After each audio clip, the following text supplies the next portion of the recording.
Hola, buenas tardes, noches a todos. Pues esta es la prédica o el mensaje del domingo. Y yo espero que todos estén ahí en sus casas, atentos a lo que la palabra de Dios nos dice para poder comprender de todo esto que estamos hablando. Es maravilloso ver las cosas del Señor. La otra vez que abrí la escritura y estaba viendo acerca pues de la fidelidad del Señor Jesucristo hacia el Padre y ver la fidelidad del Padre hacia el Hijo. Es sorprendente todo eso y cómo Dios se interesó tanto en nosotros, un Dios que nos pudo haber abandonado, un Dios que nos pudo haber dejado ahí muertos en el pecado y en el olvido. Tuvo misericordia y tuvo gracia para con nosotros al hacerse Él mismo Dios. Y veíamos cómo desde el Antiguo Testamento el Señor Jesucristo se ha mostrado. Él es la faz de Jehová, Él es la faz de Dios y Él es también el mensajero de Dios y el que salía a hablar con el pueblo y a guiar al pueblo de Israel. Hoy vamos a hablar de la encarnación y lo vamos a ver pues vamos a ver una perspectiva amplia de todo esto. No va a ser tan cortito como el miércoles, pero quiero que pongan atención y se vayan acordando después de 1 hora y media lo que dije antes, como dice Manuel. Y vamos a orar para pedir la ayuda de Dios en todo esto. ¿Qué les parece? Padre, te damos gracias en el nombre de Jesucristo en esta tarde, en este tiempo, por permitirnos, Señor, venir a tu palabra. Padre, tu palabra es la vida porque eres tú mismo. Es Jesucristo el Verbo hablando a través de ella. Te rogamos, bendito Dios, en el nombre de Jesucristo, que tu Espíritu Santo nos ayude a tener entendimiento, Señor, de las cosas celestiales. Y podamos, Padre, retener en nuestro corazón la gloria de tu Hijo Jesucristo en su encarnación. Bendito sea tu nombre, Padre, en Cristo Jesús. A ti encomendamos este tiempo. Amén. También les quiero dar una noticia a nuestro hermano Ismael, por el que hemos estado orando. Ya está muchísimo mejor. Gracias a Dios que pues ya está muchísimo mejor. Yo creo que la semana que viene lo van a dar de alta. Así es que gracias a Dios por eso. Bien, hemos visto el aspecto de la divinidad de Cristo. ¿Se acuerdan cuando hablamos de su divinidad? Vimos también el aspecto de su persona en la Trinidad y vimos también el oficio que tiene Él como mensajero del Padre a través de la Escritura y el representante fiel, el testigo fiel y verdadero de Dios que nos muestra a Dios como Padre. Jesucristo es el testigo fiel y verdadero y nos muestra a Dios como Padre, porque nadie nos lo podría mostrar como Padre sino el Hijo, porque Él es el Hijo. Entonces dice: el que me ha visto a mí, dijo el Señor Jesucristo, ha visto a mi Padre, y el que me recibe a mí, recibe al que me envió. No me va a dejar solo el Padre, el que me envió conmigo está. Esto está en Juan 14, versículo 9, y Juan 13, 20, y Juan 16, 32. Eso fue lo que les leí ahí. Bueno, entendemos entonces por estos versículos que el Padre está plenamente en el Hijo. O sea, el Hijo no está solo, el Hijo es la representación de la deidad, es la faz del Padre. Así es que el Padre está plenamente en el Hijo, como dice aquí la Escritura, y al Padre le agradó que en el Hijo habitara toda plenitud, Colosenses 1:19. Es decir, el Padre está contento con el Hijo, y el Padre está contento que en el Hijo habite toda plenitud, según Pablo, que habló por el Espíritu en Colosenses 1:19. Pero necesitamos ver el aspecto complementario de todo esto, que es justamente la encarnación del Hijo de Dios. Y podríamos decir que esa palabra encarnación obviamente refleja el segundo gran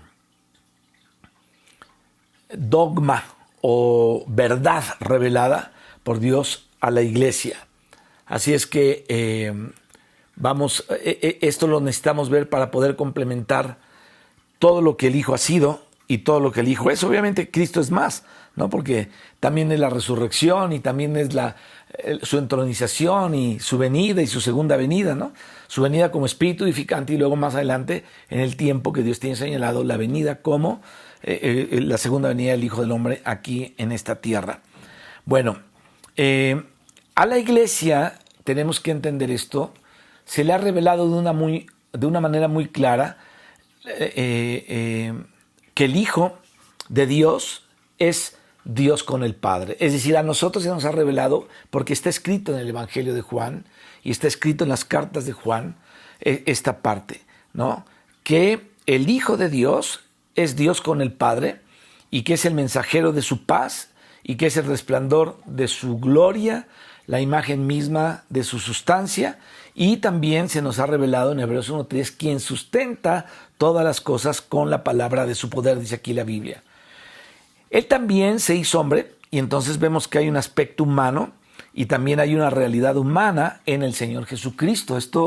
Esto nos debe impresionar, que el Dios de la gloria se hiciera hombre y que Él tuviera en sí mismo una realidad humana. Esto tiene que ver con su humillación, tiene que ver con lo que Él dejó su trono de gloria para venir a hacerse semejante a los hombres y morir aquí una muerte de cruz después de vivir 33 años y medio entre la gente de Israel. Así es que Él es la realidad misma de la gloria, el resplandor de su gloria y la imagen misma de su sustancia. Él también se hizo hombre, entonces este es el aspecto humano en el Señor Jesucristo que juntamente con el aspecto divino, o sea, su característica humana, junto con la divina, también nosotros debemos tener en cuenta. Es decir, Cristo es humano, pero Cristo también es divino. Entonces, la realidad divina del Hijo de Dios y la realidad humana del Hijo de Dios o del Hijo del Hombre. El Hijo de Dios y el Hijo del Hombre son la misma persona. En unas ocasiones se refiere en el Evangelio a Él como el Hijo del Hombre, o el Hijo de David, y en otras se refiere a Él como el Hijo de Dios. Entonces es la misma persona. No son dos personas, es una sola persona que es a la vez divina y a la vez humana. Ahora, esto ya lo sabemos, creo que lo sabemos desde hace mucho tiempo, pero les voy a decir ahorita por todo lo que vamos a abarcar y ver qué importante es que mantengamos sana esta revelación en nuestras vidas debido al peligro que hay en el mundo y a los engaños tan sutiles y de otro modo tan descarados del diablo de presentar a un Jesús que no es el Jesús de la Biblia. Por eso estoy afirmando estas verdades en la Escritura, porque es la verdad que nosotros como iglesia tenemos que afirmar y tenemos que vivir. Entonces Jesucristo tiene su característica humana y tiene su característica divina. Bueno, eso lo tenemos que considerar. Ahora, porque fue Cristo la persona que se hizo humana, entonces necesitamos nosotros detenernos un poquito más en esto, porque, como te decía hace ratito, esta es parte de la fe de la iglesia cristiana. Y esto no es algo nuevo, no estamos descubriendo una novedad, porque vamos a tratar lo relativo justamente a la encarnación del Señor Jesucristo. Y después de lo relativo a la Trinidad, vamos a ver lo relativo a la encarnación. Vamos a ir avanzando en esto. Entonces vamos a dar comienzo a todo esto leyendo 2 de Juan, versículos del 7 al 10. Acuérdate que 2 de Juan solamente tiene un capítulo, pero tiene varios versículos. Entonces vamos a leer del versículo 7 al 10. Y dice: porque muchos engañadores han salido por el mundo que no confiesan que Jesucristo ha venido en carne. Quien esto hace es el engañador y el anticristo. Mirad por vosotros mismos para que no perdáis el fruto de vuestro trabajo. Aquí hay algo importante. Fíjate, aquí la Biblia nos dice cómo Satanás es capaz de hacernos perder, dice aquí, el trabajo de la iglesia y el trabajo de la obra del Señor. ¿Cómo nos lo hace perder? Si Él consigue presentarnos a otro Jesús que no es el que revela la Biblia. ¿Cómo se revela otro Jesús con otro espíritu? Él presenta otro espíritu y entonces Él presenta otro evangelio. Él deja todo nuestro deseo de servir a Dios. ¿Por qué? Porque si no logra Él quitarnos el amor a Dios, estoy hablando del enemigo, si el diablo no logra quitarnos el amor a Dios, si no nos logra quitar la emoción, entonces Él va a tratar de cambiar el objeto de la devoción. ¿Por qué? Por una razón. Él quiere que esa devoción y esa adoración sea para Él. En estos tiempos que estamos viviendo, hay mucha gente en el mundo, yo me atrevería a decir lo que dijo el libro de Génesis en los tiempos antiguos. Las personas de renombre en este tiempo, es decir, las élites de la sociedad, muchos de ellos o son santeros, o son rosacruces, o son espiritistas, dentro de todo el rollo de la masonería, o son luciferianos, adoradores directos de Satanás de una manera abierta. Entonces, eso es lo que quiere el diablo, que Él se le adore. Él quiere robarnos o robarnos a nosotros la devoción a Dios para darle a Él una adoración. Ahora, Satanás quiere presentar a otro Jesús, Satanás quiere presentar a otro espíritu, quiere presentar también otro evangelio para robártelo a ti, robármelo a mí y robárselo a la iglesia o a los cristianos. ¿Por qué? Porque Él es un ladrón y roba lo que le corresponde a Dios. Él quiere que todo lo que es de Dios sea para Él, ¿no? Es como la locura del enemigo, la locura del diablo queriendo tener lo que es de Dios y lo que a Él no le pertenece. Entonces nos damos cuenta que Él puede presentar otro espíritu, Él puede presentar otra doctrina y entonces extraviar a los hijos de Dios presentándose Él como ladrón. Dice, mirad por vosotros mismos para que no perdáis el fruto de vuestro trabajo, sino que recibáis galardón completo. ¿Te acuerdas cuando hablamos de los galardones o las coronas? Bueno, según lo que dice este texto aquí, vemos que el enemigo, por causa de que tú y yo ya somos hijos de Dios, Él no puede evitarnos la salvación, pero te voy a decir que Él puede hacer, según lo que dice aquí, que por lo menos parte de nuestro galardón, de tu galardón, sea perdido. Y Él lo va a hacer. Si puede, lo va a hacer. Si lo dejas o si lo dejamos, lo va a hacer. Sea atado Satanás y sus demonios en el nombre de Jesucristo. En las familias, en nuestros hijos, en los nietos, en la iglesia, en nuestras vidas, en nuestra alma, en nuestros pensamientos, sea atado el diablo echado fuera y todo espíritu engañador en el nombre de Jesucristo. Él va a tratar de hacer algo para quitarnos por lo menos parte del galardón. Entonces por eso dice que recibáis galardón completo. Cualquiera que se extravíe y no persevera en la doctrina de Cristo no tiene a Dios. O sea, Dios te mantiene, mi hermano, en el camino recto y te mantiene y me mantiene en la doctrina de Cristo. Fíjate, dice aquí, cualquiera que se extravía y no persevera en la doctrina de Cristo no tiene a Dios. Gracias a Dios que Él nos mantiene en la doctrina de Cristo, nos mantiene en el camino que es Cristo y nos mantiene en el Hijo.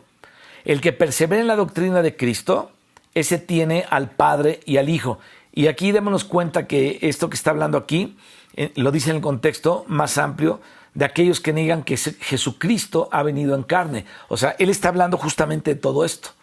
En esta parte donde dice de aquellos que niegan a Jesucristo que ha venido en carne.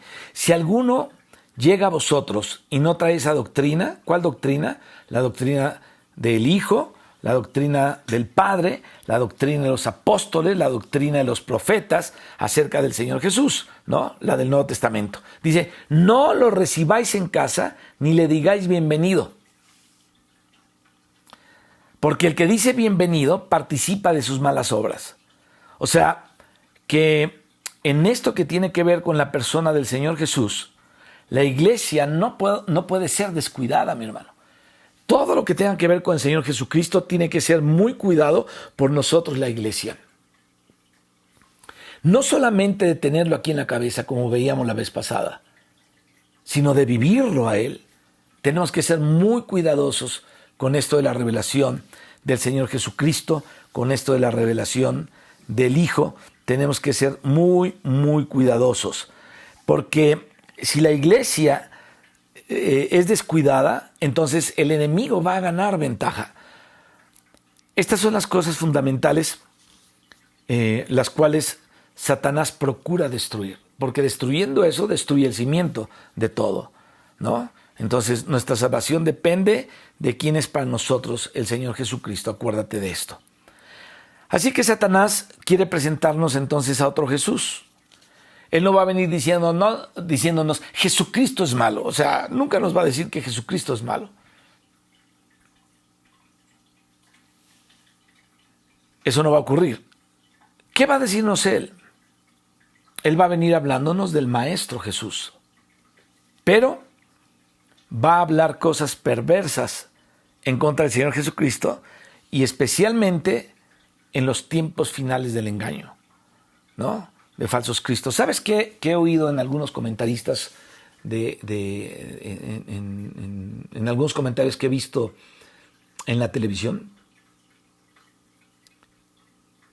Hablan de aquellos tontos que creen en un Dios tan destructivo y asesino. Así le llaman en la Biblia. Hace muchos años, cuando yo estaba terminando la escuela preparatoria, yo le regalé un Nuevo Testamento a una compañera que trabajaba en el Senado de la República en aquel entonces. Ella era secretaria particular de un senador. Y le regalé una Biblia. Y un día que fuimos a hacer un trabajo en equipo a su casa, al final yo me quedé platicando con ella de si había leído la Biblia y todas esas cosas. Y dice que sí, pero que ya no la quería leer porque vio en el Salmo 2 cómo Dios se burlaría de ellos, como el que no honra al Hijo y el que los que se ponen en contra del Hijo. Y dice, ¿cómo Dios burlándose? ¿Cómo Dios riéndose de la gente? Y lo interpretó así. Yo por más que le dije algunas cosas, no quiso entender y ella dijo, yo no puedo creer en un Dios que es así y no creyó. Entonces yo le doy gracias a Dios que tú y yo hemos comprendido la justicia de Dios y la gracia de Dios. Te voy a decir algo muy importante. A veces nosotros queremos justificar nuestra manera de ser. Y decimos, bueno, es que es por esto, es por aquello, y pensamos en obrar, o pensamos que no es tan malo lo que estamos haciendo, y de repente lo hacemos, otra vez, metiéndole una justificación. Y se nos olvida que cualquier cosa que hagamos en contra de lo que Dios ha decretado, cualquier cosa que hagamos en contra de lo que Dios ha dicho que está mal para su gloria y delante de su santidad, es una rebeldía contra Dios. Es decir, Dios dijo, no hagas esto, pero yo me doy la aprobación de sí hacerlo. Eso es una gran rebeldía contra Dios. Entonces, si Dios actuara conforme a su justicia, porque a veces yo he oído que llegamos a orar de esa manera y debemos tener mucho cuidado cuando oramos así. Señor, trae tu justicia, porque la justicia de Dios, o sea, la justicia de Dios no quita el amor de Dios. La justicia de Dios es que Dios es justo. Entonces, la paga del pecado es la muerte.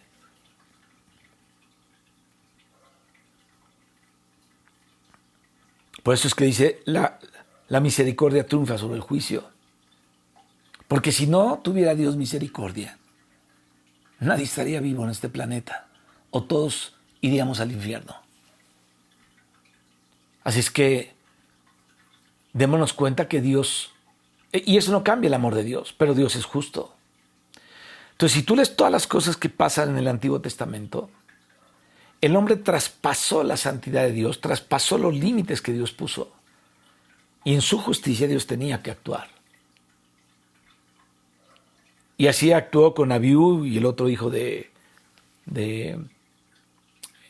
sacerdote Aarón. Lo mismo pasó con aquel hombre ahí en los escritos de los reyes y las crónicas, y en los escritos de Samuel, en la parte donde aparece aquel hombre que trató de sostener el arca y Dios lo mató.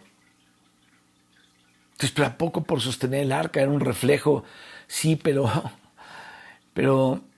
si tú te vas al Antiguo Testamento, tú te vas a dar cuenta, fíjate, el cuate que sostuvo eso, el arca que se iba a caer, era un coatita.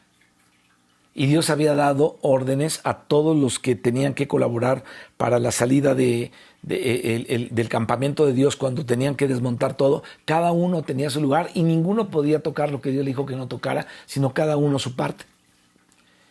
Y el coatita no podía tocar el arca de Dios, porque él había dicho: el que la toque se va a morir. Entonces Dios había dado un orden. Ahora, ¿cuál fue la razón? La mano del hombre contamina las cosas de Dios. Si esto hubiera caído en la tierra, que hubieran dejado el arca que cayera en la tierra no iba a contaminar el arca. Pero la mano del hombre, al tocarla, sí. Y este hombre cuatita, no me acuerdo cómo se llamaba, la tocó y se murió. Entonces vemos que Dios en eso era no estricto, sino Él había marcado eso y así tenía que ser. Sí era estricto, sí era estricto. Pero no hay una cosa en donde Él obró con su justicia sin una razón que Él ya había advertido. Entonces, encontramos que en la Escritura se nos habla, lo he dicho en otras veces ya, en muchas ocasiones, pero lo quiero ver otra vez contigo, o con ustedes ahorita. En Deuteronomio capítulo 32, él habla acerca de Moisés. En el cántico de Moisés, él empieza a describir a Dios. Él es la roca cuya obra es perfecta. Y luego y dice: escucha cielos, escuchen cielos, y hablaré, y oiga la tierra los dichos de mi boca. Entonces, era Dios el que estaba hablando aquí, ¿no?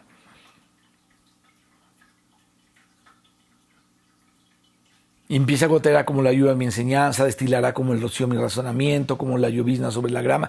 Fíjate, destilará como rocío mi razonamiento. Dios razona de una manera las cosas.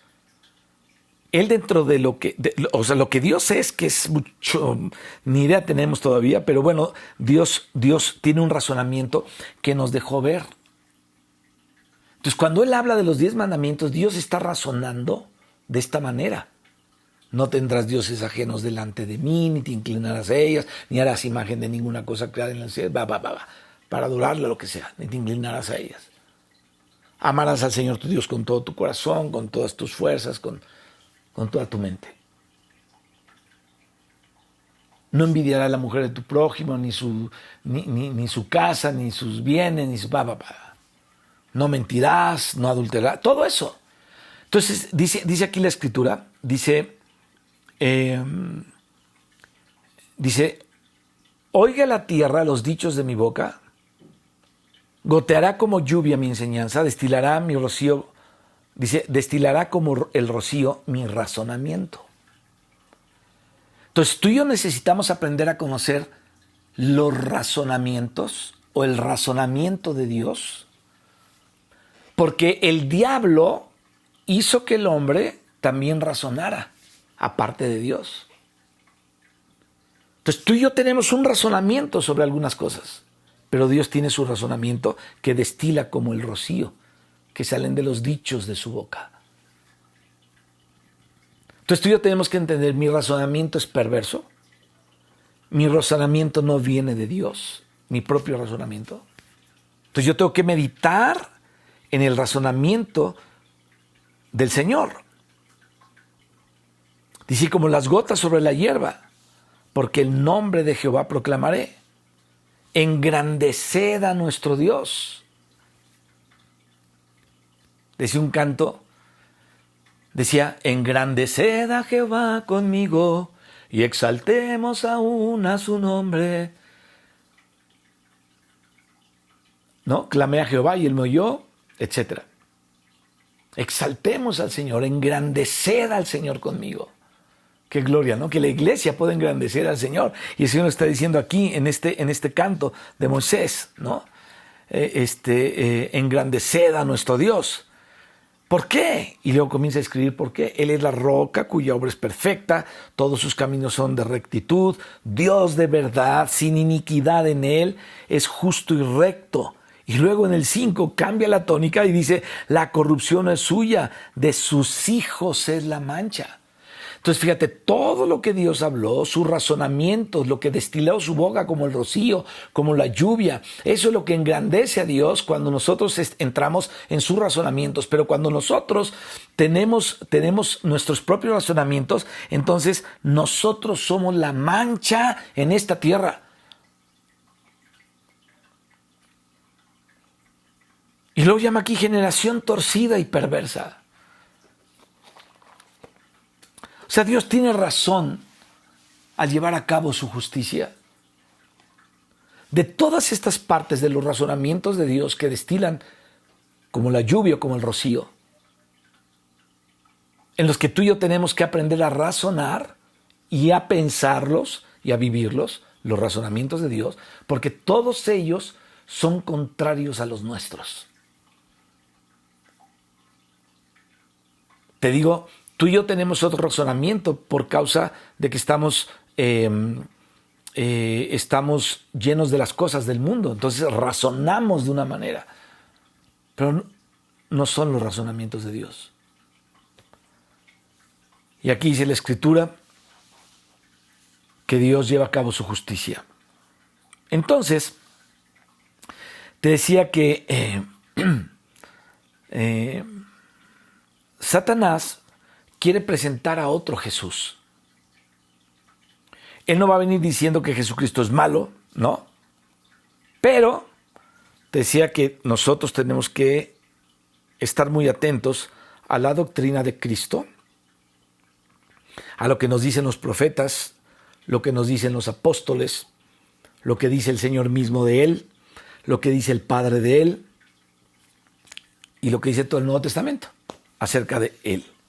Entonces la doctrina del Padre, la doctrina del Hijo y la del Espíritu, de ella hablaron los profetas, de ella hablaron los apóstoles en el Antiguo Testamento, junto con los profetas, y en el Nuevo Testamento, los profetas con los en el Antiguo Testamento y los profetas en el Nuevo Testamento. Tú y yo tenemos que estar de acuerdo con esta doctrina de Cristo. Ahora, ¿qué es todo esto? Un fundamento muy grande, es una cosa realmente, es la base. Y la iglesia, mis hermanos, no puede vacilar, no podemos andar tropezando en cuanto a quién es Jesucristo, jamás. Tenemos que estar firme y tenemos que tener un pensamiento claro, una idea clara, ¿no? Y uno de los aspectos es la encarnación. ¿De quién Del Hijo de Dios. Es la encarnación. Jesús vino en carne. Qué importante es que tú y yo declaremos, Jesucristo vino en carne. Él vino como un hombre verdadero.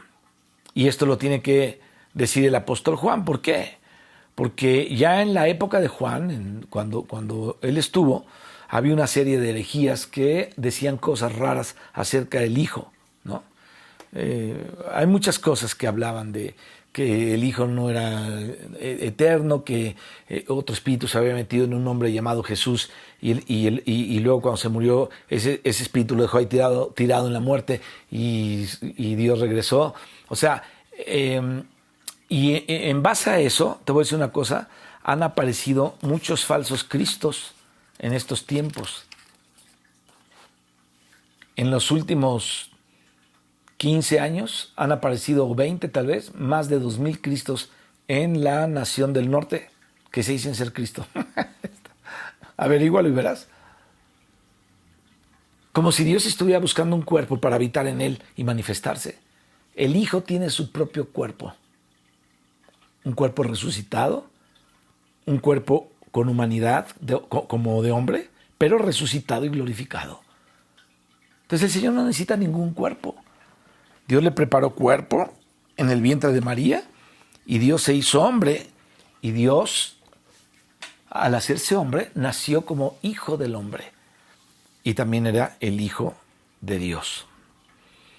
Entonces la iglesia tiene que juzgar a los que están hablando en la iglesia también, porque fíjate lo que dice la Escritura. Aquí hay algo interesante.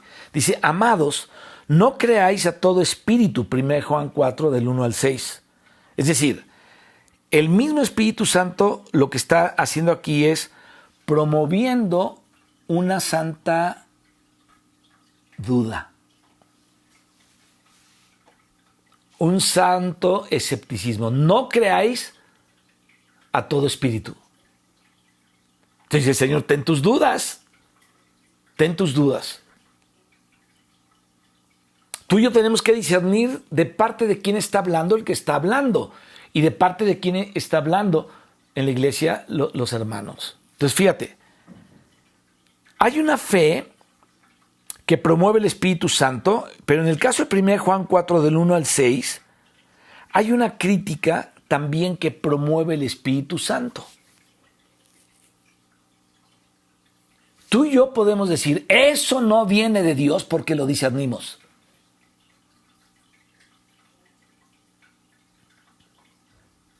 Si yo me pongo a hablarte a ti de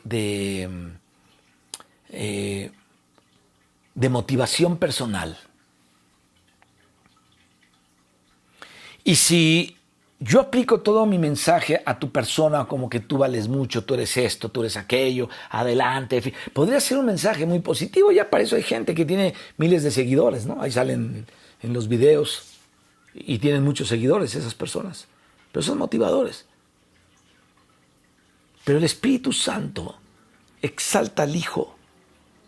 Y lo peor es que hay un montón de cristianos, escucha esto, que tienen mucha información, pero son sumamente inmaduros. Y que luego, cuando tú dices que algo no es de Dios, dicen, ay, pero es que estás hablando mal de esto, o estás hablando mal de aquello. Pues claro, la Biblia nos da esa opción. No creáis a todo espíritu, dice aquí la Escritura. Entonces aquí el Espíritu Santo está promoviendo una crítica a lo que no viene de Dios. Y tú y yo lo tenemos que examinar. No creáis a todo espíritu. Fíjate, por toda la palabra aparece esta instrucción. Pero muchas personas, el Internet puede ser una bendición o puede ser una maldición. Tenemos que manejarlo con mucho cuidado. Sobre todo cuando tú quieres oír prédicas en Internet de gente que crees que ahí está y ya. Tienes que tener mucho cuidado con eso. Y puedes sacar frases de aquí, frases de allá y decir esto y lo subes ahí. Esto dijo Paul fulano y esto dijo Paul McCartney y esto lo dijo Ringo Starr y esto lo dijo Cantinflas. Tú puedes decir lo que quieras. Pero eso no quiere decir que tengas discernimiento, porque una frase filosóficamente te impactó. Entonces la Biblia dice, prueba los espíritus a ver si son de Dios. Entonces por toda la palabra de Dios está esta instrucción, probad los espíritus. Te voy a decir otra, examinadlo todo y retener lo bueno. Romanos, comprobando cuál sea la buena voluntad de Dios, agradable y perfecta. Comprobando. No decir, esta es la voluntad de Dios o es así y das por hecho que Dios te respalda. Ese es un pecado que la mayoría tenemos. Que damos por hecho que Dios va a respaldar todo lo que hacemos. Cuando tenemos de ejemplo a Moisés, tenemos de ejemplo a David, tenemos de ejemplo al mismo Señor Jesucristo y tenemos de ejemplo los hechos de los apóstoles, de cómo ellos consultaban a Dios en cualquier cosa. Aún hasta para ir, creo yo, a una tienda o para ir a dar una vuelta o salir de vacaciones, para lo que sea, tenemos que ir a Dios y decirle, Señor, ¿puedo salir ahorita? ¿Es tu voluntad que salga? ¿Puedo hacerlo? ¿Sin que pase algo? No estamos acostumbrados a eso porque hacemos lo que se nos da la gana todo el tiempo. Pero en la Escritura se nos dice, no creáis a todo espíritu, probad los espíritus, examinadlo todo, comprobando cuál sea la buena voluntad de Dios, ¿no? Bueno, esa es su palabra, en donde nos enseña a examinar, de probar o de comprobar. Luego dice, la iglesia juzgue, los profetas, dice Pablo en Corintios, hablen 2 o 3 y la iglesia juzgue. A ver, habló fulano, sutano, perengano. Entonces la iglesia tenemos que empezar a decir, esto viene de Dios, no viene de Dios, esto viene del Espíritu de Dios, o si viene, Señor, ¿de dónde viene aquello? Entonces la iglesia tiene que juzgar a los que están hablando en la iglesia.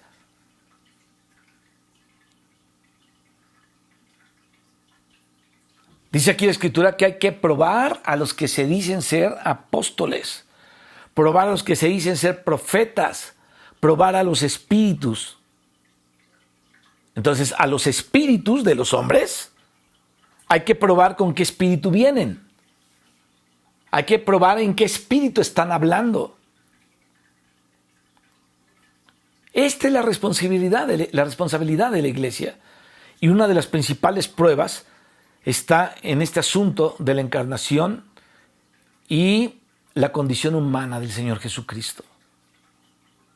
Entonces dice, amados, no creáis a todo espíritu.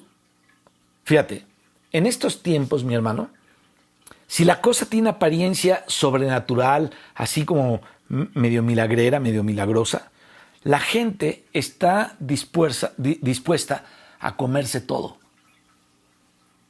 Dispuestísima.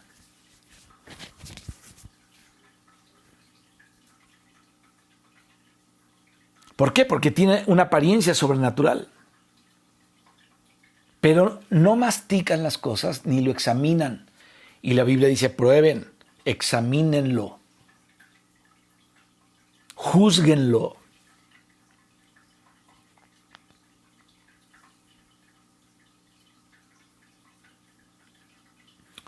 La iglesia como iglesia debemos probar y debemos examinar. Y no aplaudirle a un hombre que está lanzando una maldición como de brujería en medio de 3,000 o 4,000 gentes y todos aplaudiéndole y diciendo amén. Eso no es posible, pero lo hacen. O una mujer que grita como una bruja y grita, yo te voy a meter al cielo a punta de dólares. Y está enfrente de 2,000 mujeres gritando eso. O de hombres y mujeres, yo no sé. Y gritan amén. ¡Ah! Hacen así, ¿qué es eso? Y no disciernen absolutamente nada.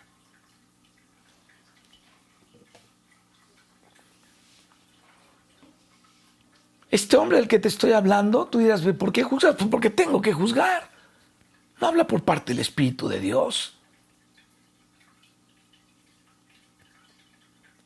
Obviamente han salido cristianos que le hacen críticas en internet a esta persona y él se enojó mucho. Y dijo, a esos se van a estar en la cárcel, les va a dar cáncer, se van a morir. Los maldijo. A ver, ahora tú dime, ¿Esteban dijo esas palabras cuando lo estaban apedreando? ¿Cuál de los discípulos en su muerte, porque hay muchos testimonios de la historia o la tradición hablan acerca de cómo murieron los apóstoles, cuál de ellos maldijo a sus matadores? Ahora los cristianos se quieren armar hasta los dientes para defenderse quién sabe qué. Entonces no podemos pensar así. No podemos tener ese espíritu porque dice probar los espíritus.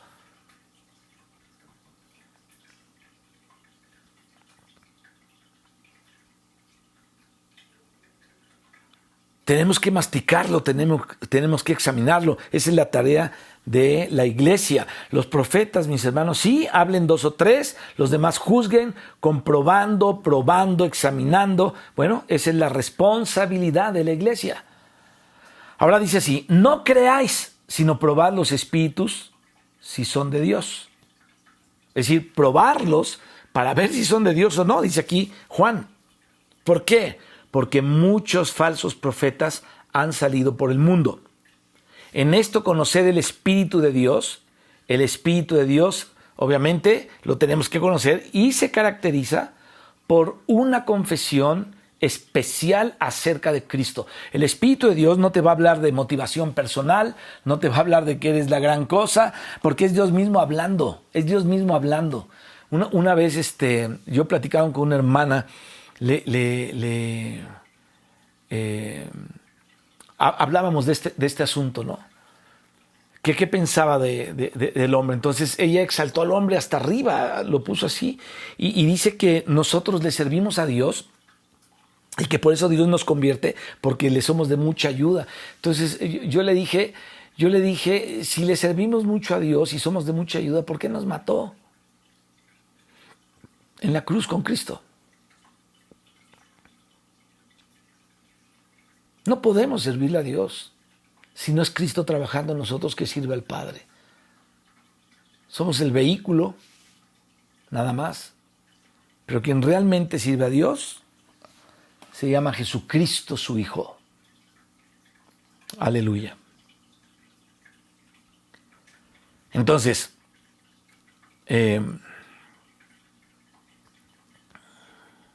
dice aquí, todo espíritu que confiesa que Jesucristo ha venido en carne, o sea, que no separa la persona divina de la humana. Jesucristo, el Cristo vino en carne, ¿no? La persona divina y la persona humana del Señor Jesucristo, dice, es de Dios. Y todo espíritu que no confiesa que Jesucristo ha venido en carne, bueno, lo desencarnan, ¿no? Y dice, Juan, no es de Dios.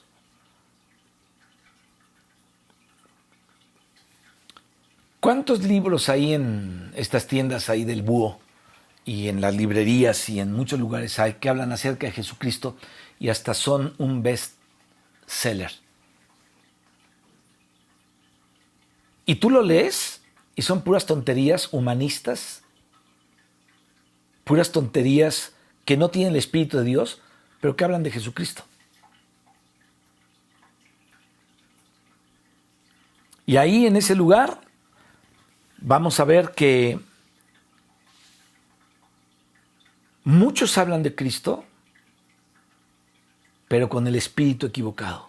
Es decir, hablan de un falso Cristo que no es el Cristo de la Biblia. Eso es importante que lo entendamos. A los apóstoles que anduvieron con él, los 12 apóstoles ya lo conocemos, comieron con él, caminaron con él, y aun cuando resucitó entre los muertos, a ellos obviamente no les ponen atención. Pero a la herejía acerca de Cristo sí, aunque también a ellos. Ahí te hablan de la importancia del evangelio de Judas, de la importancia del evangelio no sé qué, y de cosas que no están dentro del canon bíblico. Pero el punto central va más sobre la persona misma de Jesucristo. Así es que este Jesús de la Biblia, el Jesucristo o el Jesús que confiesa el Espíritu Santo aquí en la Escritura con los apóstoles del Nuevo Testamento, ese, mis hermanos, es desconocido y es rechazado. Ellos hablan de otro Jesús, uno que logró ser un gran revolucionario, un gran líder, que lo admiran por esto, por lo otro, es igual que Gandhi, es igual que fulano, que Krishna, que Mahoma. O sea, esos son los falsos cristos. Y los intelectuales, los escritores, los que creen saber de todo eso, pues escriben estas tonterías y entonces la gente a través de estos libros las está leyendo y esos son los falsos cristos que el diablo promueve. Así es que ese es el ambiente en el que la iglesia tiene que dar su testimonio, ¿no? En un lugar en donde hay muchos falsos cristos, se habla de muchos cristos que no son el de la Biblia, lo exaltan hasta arriba en unas cosas extrañas de una manera rara, pero no es el Cristo, insisto, del que habla el Espíritu Santo, del que hablan los apóstoles, del que hablan los profetas, ¿no? Y ese es el ambiente en que la iglesia tiene que dar el testimonio. Y dice, todo espíritu que confiesa que Jesucristo ha venido en carne es de Dios, y todo espíritu que no confiesa que Jesucristo ha venido en carne, no es de Dios, y entonces este es el espíritu del anticristo, el cual vosotros habéis oído que viene y que ahora ya está en el mundo. no está aquí hablando del personaje que es el anticristo, sino que el espíritu del anticristo. Entonces hay muchos anticristos porque es un espíritu, ¿no? Es el espíritu que está en el hombre, que es el que la hace de anticristo. Pero un día aparecerá el verdadero anticristo, ¿no? Hay muchos anticristos que ya han aparecido. Así es que hay muchos espíritus de anticristo trabajando, mis hermanos, desde el primer siglo de la era cristiana. Muchos tratando de presentar a otro Jesús, a otro hijo de Dios o a otro personaje y poner también otro fundamento, ¿no? Ellos están tratando de meter la mano en la base, en lo fundamental, tratan de meter su mano, porque esto es auspiciado por el diablo. Presentar a otro Jesús es una de las herejías más grandes que puedan existir. Entonces la iglesia tiene que ser sacudida, tiene que ser entendida, sacudida por Dios para que pueda entender las verdades. Y tenemos que tener muchísimo cuidado como iglesia y no ser ingenuos. La iglesia no tiene que ser ingenua y tiene que ser muy cuidadosa. Ni tampoco ser apresurada en abrir las puertas bajo la... es que a veces nos vamos con este humanismo. No es que no podemos cerrar las puertas a todas las personas. Claro que sí las podemos cerrar. Fíjate, Juan dice, dice, no le recibáis. Dice, porque si tú recibes a otro que no cree en este Cristo, te haces participante de sus pecados. Así es que no debemos ser tan buenas gentes. Decimos, que pasen los testigos de Jehová a mi casa. Mejor no los pases, porque no los vas a hacer entender. A menos que Dios te diga, ve con uno o tráetelo, invítalo, pero casi siempre somos nosotros que nos creemos muy así para poder sustentar la defensa del evangelio y nos topamos con una pared, con un muro que no entienden nada porque están cerrados de la mente, pero la Biblia dice, no les digas bienvenido. Eso dice la Escritura aquí. Entonces la iglesia tiene que ser cuidadosa, no tiene que ser ingenua, no tiene que ser apresurada para abrir las puertas a cualquier cosa pensando que tenemos que recibir a todos. ¿Por qué? Porque a quienes tenemos que recibir es a los hijos de Dios, ¿no? A quienes tenemos que recibir son a los miembros del cuerpo de Cristo, en Cristo y según Cristo. A ellos los tenemos que recibir y decirles bienvenidos. Y decirles, te puedes hospedar en mi casa, ¿no?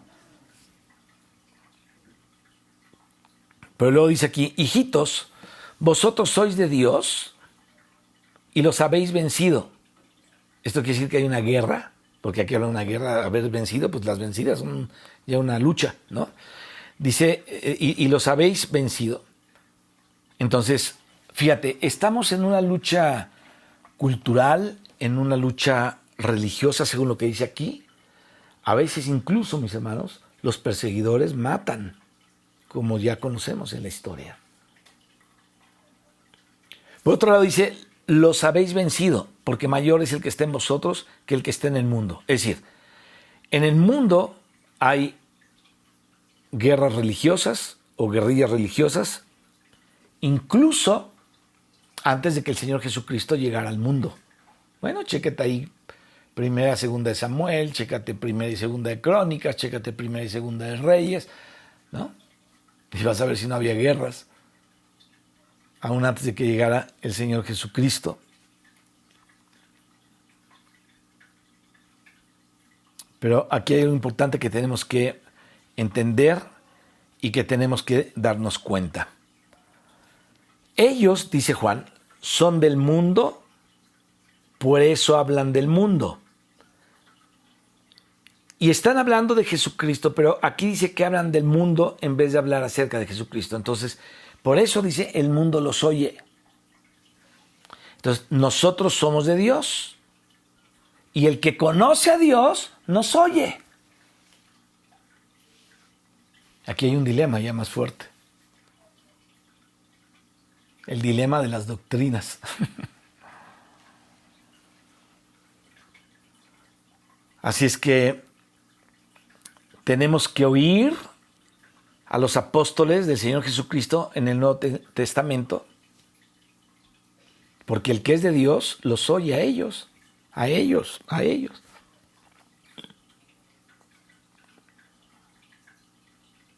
Fíjate, si una persona no puede recibir el testimonio apostólico, el testimonio neotestamentario acerca de Jesucristo, no está bajo el Espíritu de Cristo.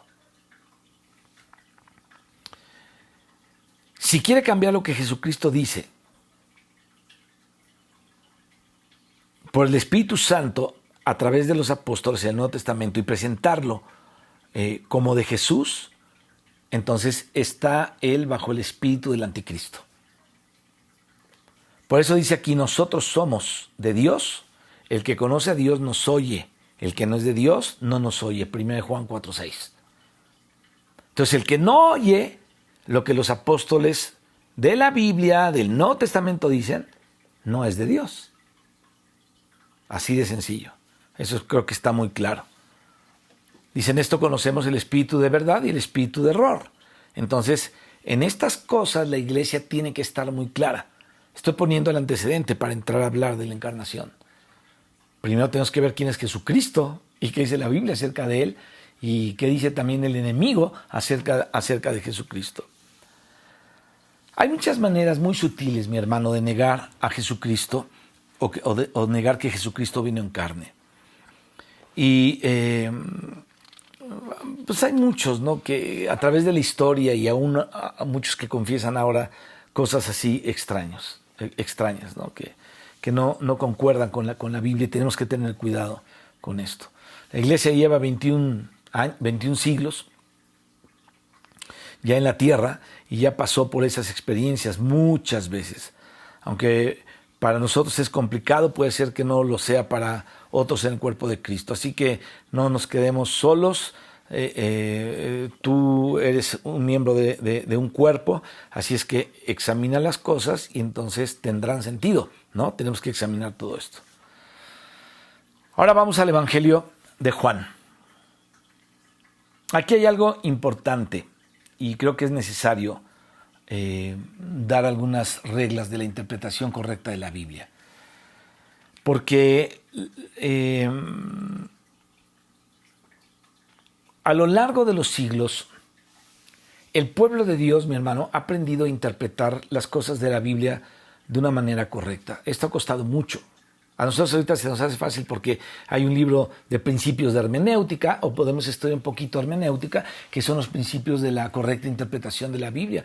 Pero esto llevó muchos siglos para poder llegar a todo este asunto, lograr entender a través de la historia en los siglos pasados cómo interpretar la Biblia. Y hay algo importante aquí que tú y yo tenemos que saber o tenemos que repasar, ¿no? Y el principio básico de todo esto es que la Biblia se interpreta a sí misma. O sea, la Biblia no necesita ser interpretada con algo de afuera. ¿Con qué lo puedes interpretar? Con nada, más que con la misma Biblia. Entonces, cuando encontramos un texto, tenemos que sustentarlo con otros 2, 3 o más textos para poder completar el cuadro y entender esa verdad a la que se está refiriendo la Escritura. Es importante que entendamos eso, que la Biblia solamente se interpreta a través de la Biblia. Vamos al Evangelio de Juan. Dice, en el principio era el verbo, Juan 1, 1 al 4. ¿De qué nos está hablando aquí? De la preexistencia del Hijo con el Padre.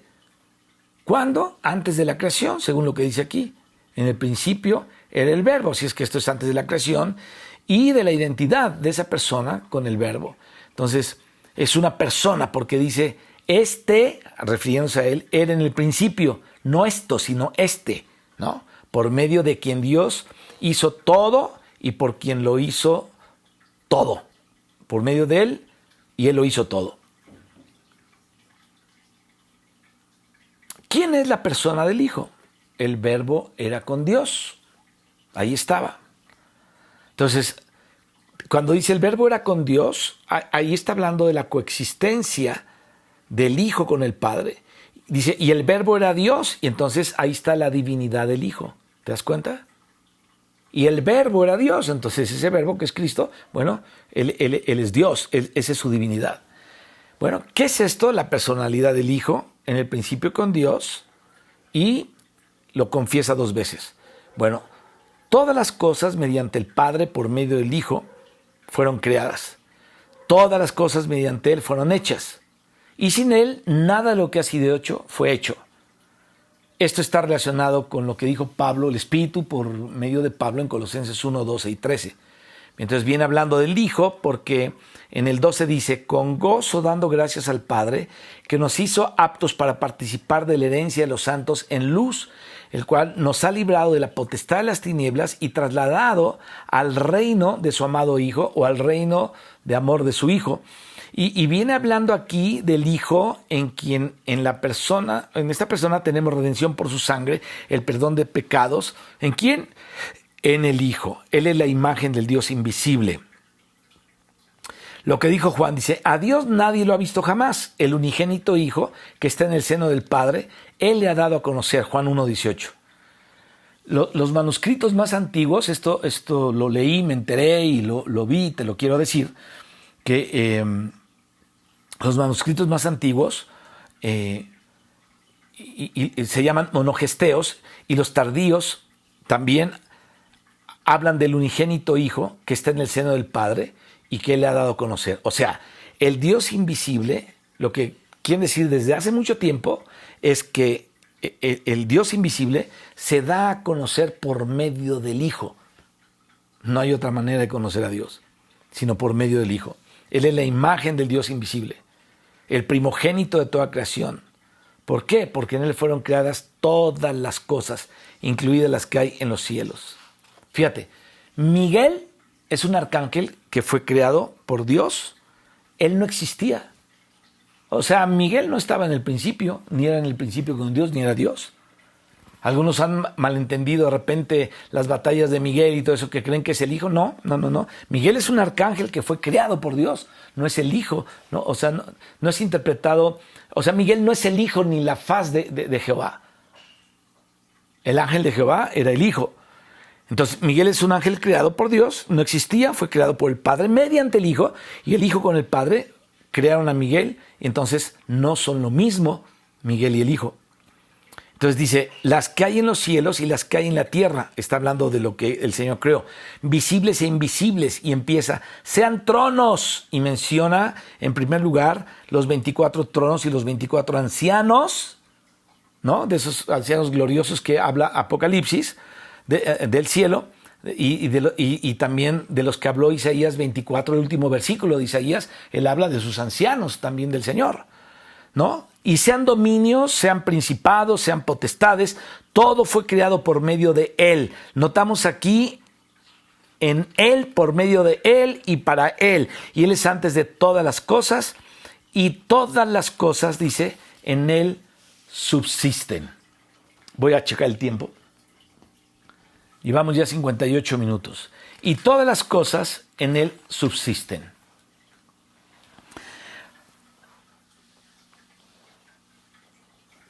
Este verbo fue hecho carne. Fíjate, aquí hay una confesión clara, muy interesante, del Espíritu Santo por el apóstol. Dice Juan: el que es de la verdad, oye mi voz. Juan 18:37. Y aquel verbo fue hecho carne. Juan 1:14. Por eso en otro lugar Juan decía: vino mediante agua y sangre. No que en el bautismo solamente de la divinidad vino y entró en un hombre. No es así. No es que la divinidad entró en un hombre, ¿no? O un hombre descubrió de repente que él era divino. No fue así. Nosotros hemos seguido el ejemplo de creernos divinos también de repente, ¿no? Que somos divinos y, bueno, no, divino es el que está dentro de nosotros, ¿no? Somos de Dios, pero el único divino es Él, ¿no? Y nosotros a veces seguimos eso, ¿no? De que somos también divinos, como aquellos que ven a Jesús como un simple hombre, que se dio cuenta de repente que era Dios. Era un simple hombre y de repente dice: ¡ay, soy Dios! ¿No? Una vez estábamos Ernesto y yo, Chendo y yo, viendo un programa de estos, y apareció uno que dijo que era Jesucristo, ahí en un programa de estos que hacen ahí, ¿no? Entonces otro dice: dice, yo soy Santiago. Hermano, entonces tú eres mi hermano. Y se abrazaron ahí, uno era Cristo y otro era Santiago. Entonces yo no podía creer eso, ¿no? Que estaba viendo ahí. Nosotros tenemos que darnos cuenta de que la divinidad habita en nosotros. Tenemos su naturaleza, pero Él es Dios.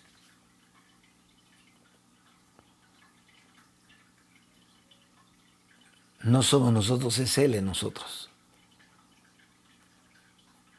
Aquel verbo, o sea, la persona divina del Hijo, que estaba con el Padre antes de la fundación del mundo, por medio de quien el Padre creó todas las cosas, o sea, por medio de Cristo, esa misma persona fue hecha carne. O sea, no vino sobre un hombre como si el verbo fuera una persona y ese hombre fuera otra persona, entonces en el bautismo vino, porque algunos creen eso, que en el bautismo vino Dios y se metió en él. Entonces no vino solamente mediante agua del bautismo, ¿no?, sino de agua y sangre. Es decir, Él fue concebido del vientre de María y se desarrolló como un hombre, se hizo carne, o sea, la misma persona divina del Hijo, la segunda persona de la Trinidad, el Hijo, dice la Biblia, el unigénito del Padre, en quien y por quien y para quien todo fue creado. Esa persona divina se hizo también humana y ahora es una persona divina y humana. Ese es Jesucristo. Entonces, mira, vamos a ver lo que dice acá. Aquel verbo, es decir, esa persona, se hizo, o sea, fue hecho. Salf, que quiere decir carne, en otro idioma. Y a veces en un contexto se refiere solamente a los músculos. Por ejemplo, hay un texto aquí en Lucas 24, cuando los apóstoles pensaban que Jesús era un espíritu y que estaban viendo un espíritu. Eso era aceptado por la cultura judía. Es un espíritu.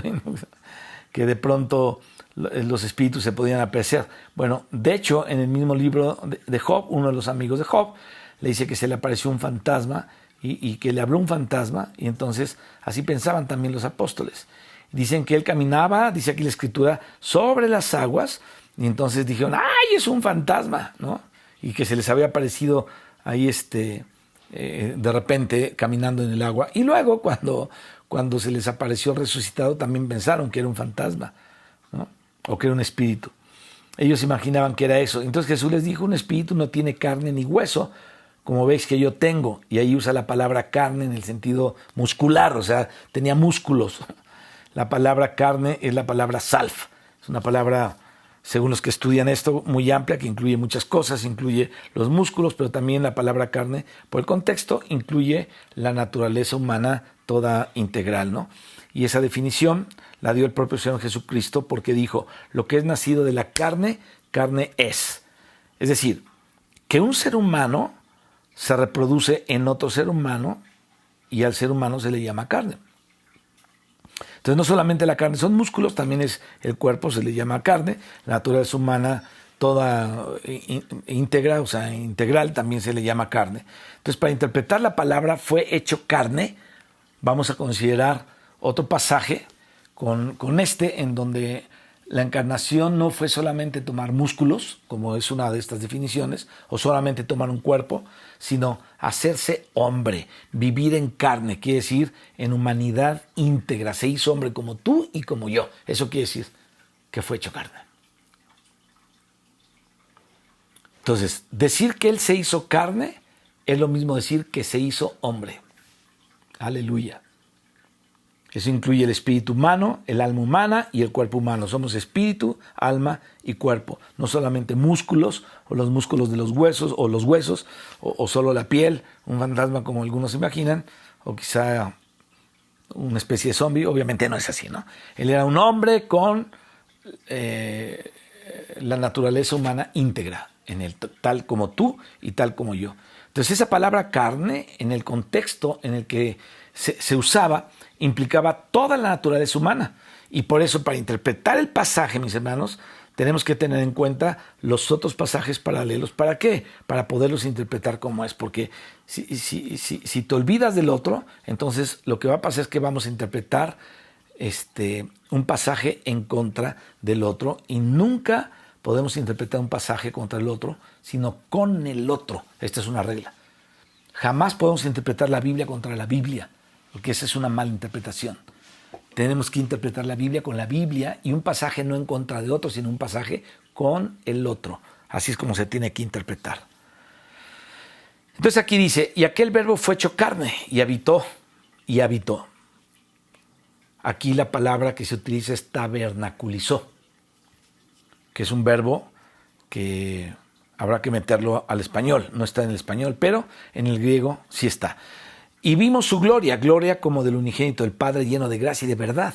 Entonces, en primer lugar aquí tenemos que tener en cuenta esto, que Juan dice que Jesús es el Cristo. Eso tú y yo lo tenemos que decir. Jesús es el Cristo. Y que es una persona humana al mismo tiempo. Él es el Cristo, es decir, el ungido de Dios, pero al mismo tiempo es una persona humana. No son dos personas, como decían algunos intérpretes, como si la persona divina fuera una y la persona humana fuera otra. Así no es esto, no son dos personas. Él, que era divino, también se hizo humano, y por eso Él es divino y humano. Ese es Jesucristo. Entonces, el pasaje paralelo está ahí en Filipenses 2, que es también la confesión del Espíritu Santo. Es un pasaje muy importante fíjate. Aquel verbo se hizo carne, ¿no? No que vino sobre un hombre, sino Él mismo se hizo hombre. Y la persona es la misma persona que ya existía en su condición divina. Aleluya. Pero se despojó de su condición divina. Esto ya lo habla Filipenses, el Espíritu Santo en Filipenses. Es decir, no dejó de ser la persona, no dejó de ser Dios, pero asimismo se humilló o se anonadó a sí mismo. Es decir, aceptó someterse a la persona humana, o a la condición humana más bien, y se hizo un hombre verdadero, sin dejar de ser la misma persona y sin dejar de ser Dios. ¿Pero qué hizo? Se despojó, o sea, no dejó de ser Dios, pero sí se despojó, no dejó de ser Dios, dejó su trono de gloria, pero siendo la misma persona, no dejando de ser quien era, pero colocándose en una condición inferior, inclusive, mis hermanos, inferior a los ángeles. Lo dice, pero llegó a ser superior. ¿Por qué? Porque los ángeles son mayores que los hombres en fuerza y poder, no en destino, obviamente, pero Cristo llegó a humillarse de esa manera. Ahora, los ángeles no fueron hechos a la imagen y semejanza de Dios y no tienen el mismo destino que el hombre que ha nacido de nuevo. Y por causa de Cristo, el hombre tiene un destino superior. Los ángeles son espíritus ministradores, dice aquí la Biblia, a los herederos de la salvación. Y aunque ahora nosotros somos, en cuanto a nuestra naturaleza humana, inferiores en poder a los ángeles, porque un ángel es mucho más poderoso que nosotros, sin embargo, vamos a heredar una condición superior a los ángeles, porque el mundo venidero, Dios no lo sujetó a los ángeles, dice la Escritura, sino que lo sujetó a los herederos de la salvación, que son hombres. Esto está en Hebreos 2, versículo 5. Los que ahora serán hombres glorificados, ¿no? Ellos, o sea, los hombres glorificados estarán en un estatus muy, muy alto delante del Señor. Quiero dejarle aquí para poder continuar la siguiente vez, porque quiero hablarte de los muebles del Santísimo y considerar la tipología del arca, donde vamos a ver de qué era hecha. Ya lo sabemos que era hecha de oro y de madera, y era por dentro y por fuera, o sea, por dentro era hombre y por fuera era Dios, y ahí habla de la humanidad y la divinidad de Cristo, y vamos a hablar de todos estos muebles del Santísimo, pero lo vamos a ver como tipología de quién es Cristo, el Hijo de Dios. Así que le dejamos aquí, nos quedamos con todo esto de la encarnación del Señor Jesucristo para glorificar su nombre. Padre, alabamos tu nombre en esta mañana, Señor, en este día, y te damos gracias por Jesucristo nuestro Salvador, Dios verdadero y hombre verdadero. A Él, Señor, están sujetos todas las cosas, sean tronos, sean potestades, sean gobiernos, sea lo que sea. Señor, nosotros nos sujetamos también a ti. Bendito Padre Celestial, en tus manos encomendamos nuestras vidas en el nombre de Jesucristo. Te pido, Padre, que bendigas a tu iglesia. Te pido, Señor, que les guardes de todo mal. Líbranos, Señor, de toda enfermedad.